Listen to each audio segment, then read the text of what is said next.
Google vice president Chandrasekhar తోట తన ప్రతినిధులతో కలిసి తెలంగాణ ముఖ్యమంత్రి రేవంత్ రెడ్డిని మర్యాదపూర్వకంగా కలిశారు. రాష్ట్రంలో పెట్టుబడులపై వారి మధ్య చర్చ జరిగింది. ప్రభుత్వంలో కలిసి పనిచేయడానికి గూగుల్ వైస్ ప్రెసిడెంట్ సంసిద్ధతను వ్యక్తం చేశారు.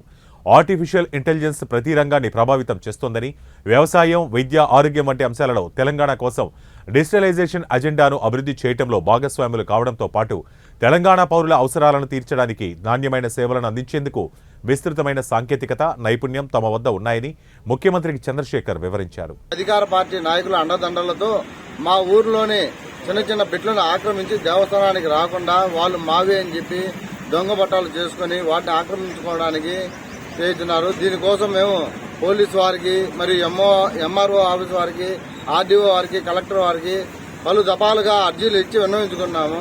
గత 2 రోజులుగా మేము అక్కడ పనిచేస్తున్నప్పుడు వైఎస్ఆర్సీపీ నాయకులు, అధికార పార్టీలో ఉండే వాళ్ళు అక్కడికి వచ్చి వాటిని బేస్మరాలు, గోడలు పలగొట్టి రాత్రికి రాత్రులు మమ్మల్ని కొంచెం భయభ్రాంతులకు గావిస్తున్నారు.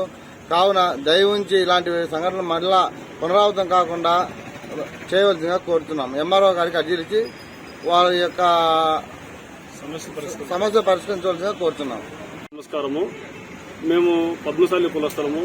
మాకు సోమశిల బ్యాక్వాలిటీ కింద మాకు ఇక్కడ 120 ఎకరాల స్థలం మాకు కేటాయించినారు.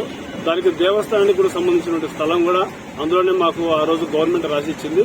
ఈ రోజు దానికి సంబంధించినటువంటి కార్నర్లో ఉండేటువంటి బిట్లను అధికార పార్టీ నాయకుల అండదండలతో బోయినపల్లిలో ఉండేటువంటి స్థలాన్ని ఆక్యుపై చేసి ఈ రోజు మేము దేవస్థానం తరఫున మేము రూమ్లు వేసేటటువంటి కార్యక్రమాన్ని చేపట్టాము.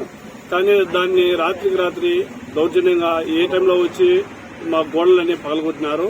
దీన్ని గమనించి మేము ఇంతకుముందు ఎంఆర్ఓ ఆఫీస్కి కూడా మేము కంప్లైంట్ కూడా ఇచ్చినాము. కానీ మాకు దానికి తగిన చర్యలు తీసుకోవాలని మళ్ళా కోరుతున్నాము. ఆల్రెడీ మేము నాయకులందరికీ కూడా చెప్పున్నాము. వాళ్ళు కూడా సానుకూలంగా స్పందించారు. కానీ అధికార నాయకుల అండదండలతో కార్నర్లో ఉండేటువంటి బిడ్డలను వాళ్ళ దౌర్జన్యాన్ని